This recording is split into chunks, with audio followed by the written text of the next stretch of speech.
नमस्कार,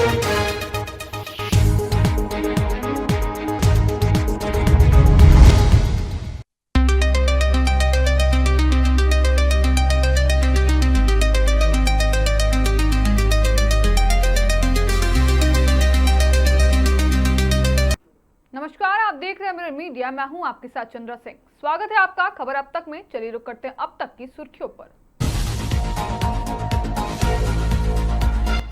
फ्लैक्स में सीएम के नाम की बड़ी चूक, प्रशासन की कार्यशैली पर उठे सवाल।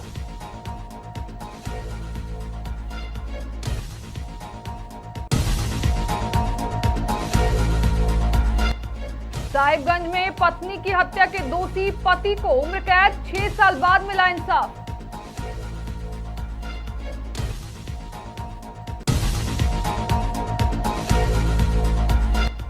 मुहर्रम को लेकर Bermo police alert, social media पर रहेगी पैनी नजर।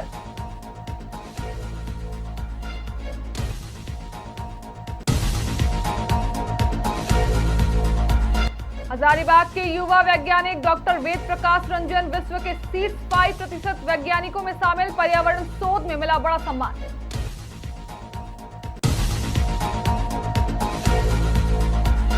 दुर्गापुर में कॉलेज छात्र की पिटाई पर बवाल, एबीवीपी समर्थकों पर गंभीर आरोप।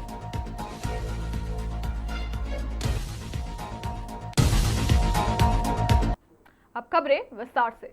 बोकारो में जिला प्रशासन की ओर से नशा मुक्ति अभियान के लिए लगातार किए गए एक फ्लैक्स में बड़ी चूक सामने आई है। फ्लैक्स में राज्य के मुख्यमंत्री हेमंत सोरेन के नाम की स्पेलिंग गलत लिखी गई, वहीं अन्य नामों में भी त्रुटियां देखने को मिली।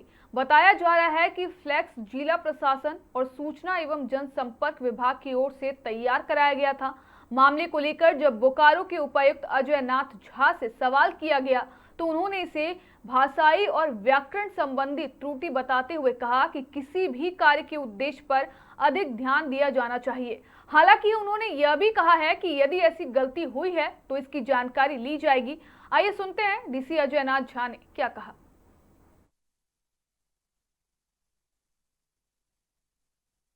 ये भाषाई त्रुटि और किसी भी प्रकार से व्याकरण की त्रुटि, ये भी एक हिस्सा है हमारे अध्ययन का। अगर कहीं, अभी मुझे पता नहीं कहाँ ऐसी गलती हुई है, लेकिन अगर किसी ने ऐसी गलती की है तो हमको उद्देश्य पर ध्यान देना चाहिए इस वक्त, क्योंकि भाषा का जो प्रवाह है ना, वो चलता रहता है। लोग उनका नाम हेमंत ही बोलेंगे, आधा न बोलें या म पे अनुस्वार लगाएं, वो हेमंत ही बोलेंगे। इसलिए आदरणीय हेमंत सोरेन जी हैं और राज्य के मुख्यमंत्री हैं। हम लोग को इसी पर अपना ध्यान केंद्रित रहना चाहिए। और साहिबगंज जिले से एक बड़ा मामला सामने आया है, जहां पत्नी की हत्या के दोषी पति को अदालत ने उम्र कैद की सजा सुनाई है। मामला राधानगर थाना क्षेत्र का है, जो करीब 6 साल पुराना बताया जा रहा है। व्यवहार न्यायालय राजमहल के एडीजे प्रथम वैशाली कुमारी श्रीवास्तव की अदालत ने आरोपी इंसान शेख को दोषी करार देते हुए आजीवन कारावास की सजा सुनाई है। साथ ही 50,000 रुपए का जुर्माना भी लगाया गया है। जुर्माना नहीं भरने पर दोषी को 6 महीने की अतिरिक्त सजा भुगतनी होगी। इस फैसले के बाद न्याय व्यवस्था पर लोगों का भरोसा और मजबूत हुआ है। इस मामले में अपर लोक अभियोजक संतोष कुमार टूडू ने क्या कहा, सुनाते आपको।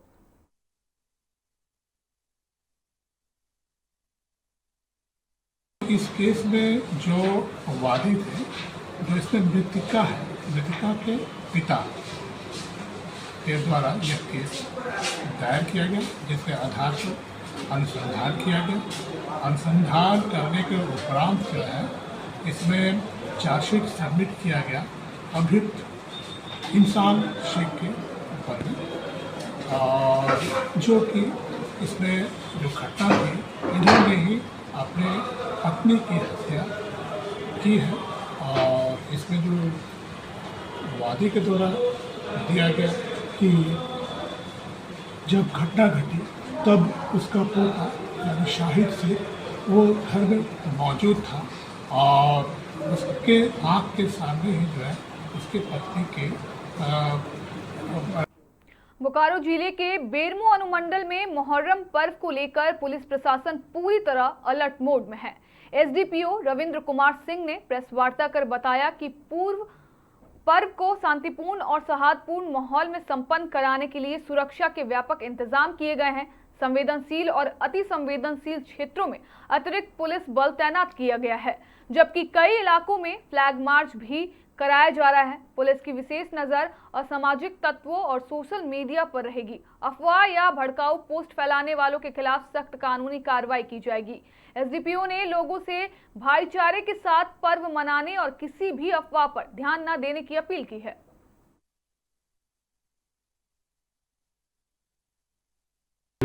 बेरमो अनुमंडल में मुहर्रम पर्व के अवसर पर संबंधित अखाड़े और मुहर्रम जुलूस के लोगों के साथ हम लोगों की बैठक हो चुकी है। थाने लेवल से भी अनुमंडल स्तर के पदाधिकारियों से लगातार मीटिंग हो चुकी है। हम लोग शांति समिति की बैठक में मिलकर उनकी सारी समस्याओं का निदान कर चुके हैं और सुरक्षा की पुख्ता व्यवस्था की है। सभी जुलूस के साथ पुलिस बल की प्रतिनियुक्ति की गई है। सभी संवेदनशील जगहों पर पुलिस बल की प्रतिनियुक्ति किए हैं हम लोग। अभी आज लगातार सभी इलाकों में फ्लैग मार्च हो रहा है। इसमें अनुमंडल पदाधिकारी, मेरे द्वारा थाना प्रभारी, पुलिस अधीक्षक, BDO, CO सारे लोग लगे हुए हैं और हम आम जन से लगातार भी अपील भी कर रहे हैं कि पर्व शांति और सौहार्द के वातावरण बनाया जाए और लोगों का लगातार आश्वासन मिल रहा है। इसमें विभिन्न मुहर्रम कमेटियों के अध्यक्ष, सेक्रेटरी, सदर, सचिव, मुखिया, सरपंच, जिला परिषद सदस्य और तमाम गणमान्य लोग लगातार हम लोग को सहयोग कर रहे हैं और हम लोग पूरी उम्मीद में हैं और पूरा विश्वास है कि हजारीबाग जिले के बरकट्टा प्रखंड के युवा वैज्ञानिक डॉक्टर वेद प्रकाश रंजन ने अपनी उपलब्धियों से जिले और झारखंड का नाम अंतर्राष्ट्रीय स्तर पर रोशन किया है। वर्तमान में वे भारतीय प्रौद्योगिकी संस्थान IIT जम्मू के सिविल इंजीनियरिंग विभाग में सहायक प्राध्यापक है। हाल ही में प्रतिष्ठित संस्था साइंस रैंक ने उन्हें विश्व के शीर्ष 5% वैज्ञानिकों की सूची में शामिल किया है। यह सम्मान उन्हें पर्यावरण अभियांत्रिकी, अपशिष्ट प्रबंधन, प्लास्टिक प्रदूषण और सर्कुलर इकोनॉमी के क्षेत्र में किए गए उत्कृष्ट शोध कार्यों के लिए मिला है। डॉक्टर रंजन ने कई शोध पत्र राष्ट्रीय और अंतर्राष्ट्रीय वैज्ञानिक पत्रिकाओं में प्रकाशित हो चुके हैं। उनकी इस उपलब्धि से हजारीबाग सहित पूरे झारखंड में गर्व और खुशी का माहौल है।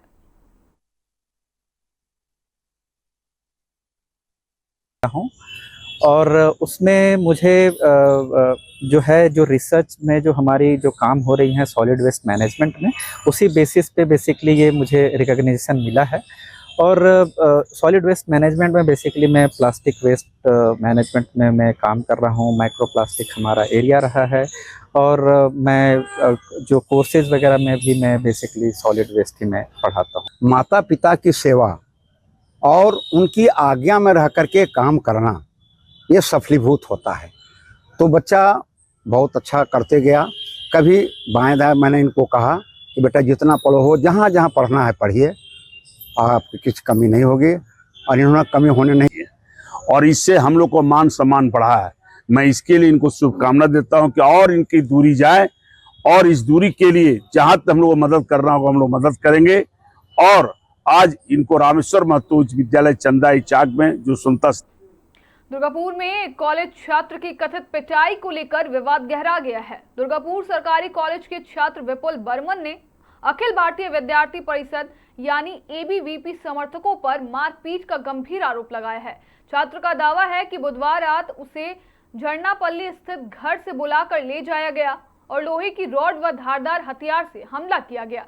घायल छात्र ने दुर्गापुर न्यू टाउनशिप थाने में लिखित शिकायत दर्ज कराई है, जिसके बाद पुलिस मामले की जांच कर रही है।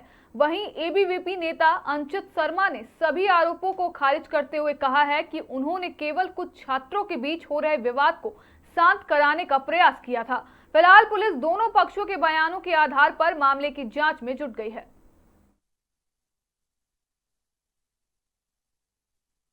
स्वर्णेन्दु हालदार एও তৃণমূলে ছিল গভর্নমেন্ট কলেজে, এখন বিজেপির নেতা হয়ে গেছে।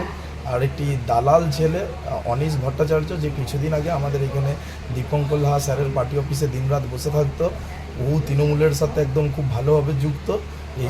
এই অনিশ ভট্টাচার্য, গৌতম শর্মা বলে একটি ছেলে মেন গেটের, আর অঙ্কিত পাঁজা, আর ঝর্ণাপল্লির 3টি ছেলে, সুরাজ শর্মা, দেবা আর লালু বলে একটি ছেলে, ওর নামও সুরাজ বাল্মীকি। এরা প্রায় মেন গেট ঝান্ডাবাদ থেকে মিনিমাম 50-60টা ছেলে বুলেরো ভর্তি ছেলে নিয়ে এসে আমার উপরে চড়াও হয়। গাড়ি ভর্তি অস্ত্র শস্ত্র থাকে, রড দিয়ে মারে পেটে, মাথায়, ছুরি ঠুরি চালায় বার করে এরা। আর প্রথমে যিনি অভিযোগ করেছেন, কালকে একটা ঘটনা ঘটেছিল এখানে। আমরা তখন আমাদের এখানে একজন ডেঙ্গুতে মারা গেছে, আমরা রাত্রে হসপিটাল যাচ্ছিলাম। তো হঠাৎ দেখি ওই মসজিদ পাড়ার সামনে কিছু জুনিয়র ছেলের নিজেদের মধ্যে মারপিট করছে। সেখানে আমি যাই এবং গিয়ে দেখি এখানে সেই বিপুল নামক ছেলেটি আছে এবং আমাদের কিছু ছেলেও ওখানে জড়িত ছিল। এদের নিজেদের মধ্যে স্টুডেন্টদের মধ্যে লড়াই হয়েছিল, ছাত্রদের মধ্যে লড়াই হচ্ছিল। তো সেইখানে আমি একজন বিধানসভা কনভেনর হিসেবে এবং জনপ্রতিনিধি এলাকার হিসেবে আমি সেখানে গিয়ে ছাড়াই এবং ঝামেলাটা ছাড়াই। এবং আপনি যদি ফুটেজে দেখেন, ওখানে ওদের কাছে যদি ফুটেজে থাকে, আমি আটকাচ্ছিলাম। गोड्डा जिले के महागामा थाना परिसर में गुरुवार को जनता दरबार सह ऑपरेशन मुस्कान कार्यक्रम का आयोजन किया गया। कार्यक्रम में पुलिस अधीक्षक मुकेश कुमार ने आम लोगों की समस्याएं सुनी और संबंधित अधिकारियों को त्वरित कार्रवाई के निर्देश दिए। इस दौरान भूमि विवाद, साइबर अपराध और अन्य मामलों से जुड़ी शिकायतों पर सुनवाई की गई। कार्यक्रम का मुख्य आकर्षक ऑपरेशन मुस्कान रहा, जिसके तहत पुलिस ने बरामद किए गए 30 गुम मोबाइल उनके वास्तविक मालिकों को लौटाए। अपने खोए मोबाइल वापस पाकर लोगों के चेहरे पर खुशी से खिल उठे और उन्होंने गोड्डा पुलिस की सराहना की। एसपी मुकेश कुमार ने कहा कि पुलिस और जनता के बीच बेहतर समन्वय स्थापित करना उनकी प्राथमिकता है तथा जन समस्याओं के समाधान के लिए ऐसे कार्यक्रम आगे भी जारी रहेंगे। कांग्रेस के राज्यसभा सांसद इमरान प्रताप गढ़ी ने केंद्र सरकार और केंद्रीय शिक्षा मंत्री धर्मेंद्र प्रधान पर तीखा हमला बोला है। उन्होंने कहा कि लगातार हो रही पेपर लीक की घटनाओं से देश भर के छात्रों का भविष्य खतरे में है, लेकिन सरकार इस मुद्दे को गंभीरता से नहीं ले रही। इमरान प्रताप गढ़ी ने कहा है कि कांग्रेस नेता राहुल गांधी छात्रों के भविष्य और शिक्षा व्यवस्था को बचाने के लिए दिल्ली से कोटा तक शिक्षा न्याय यात्रा शुरू कर चुके हैं। लगातार हो रही पेपर लीक की घटनाओं से छात्र परेशान हैं, लेकिन सरकार इस मुद्दे को गंभीरता से नहीं ले रही। उन्होंने रांची के छात्र सार्थक की खास तौर पर सराहना की, जिन्होंने पेपर लीक के खिलाफ आवाज उठाई। इमरान प्रताप गढ़ी ने कहा है कि नीट 2026 पेपर लीक मामले ने लाखों छात्रों के भविष्य को गंभीर रूप से प्रभावित किया। ऐसी घटनाओं के कारण छात्रों पर भारी मानसिक तनाव पड़ा है और कई छात्र निराशा में गलत कदम उठाने को मजबूर हैं। इमरान प्रताप गढ़ी ने बताया कि 9 अगस्त को दिल्ली में छात्रों की मांगों को लेकर बड़ा प्रदर्शन किया जाएगा। उन्होंने मांग की कि केंद्रीय शिक्षा मंत्री धर्मेंद्र प्रधान अपने पद से इस्तीफा दें और प्रतियोगी परीक्षाओं का एक स्पष्ट और पारदर्शी कैलेंडर जारी किया जाए। दिल्ली से चल करके आपके बीच में आया हूं। राहुल गांधी जी ने इन दिनों पूरे देश में जो शिक्षा का भविष्य चौपट हो रहा है, उसके खिलाफ एक आंदोलन की शुरुआत की है कोटा से।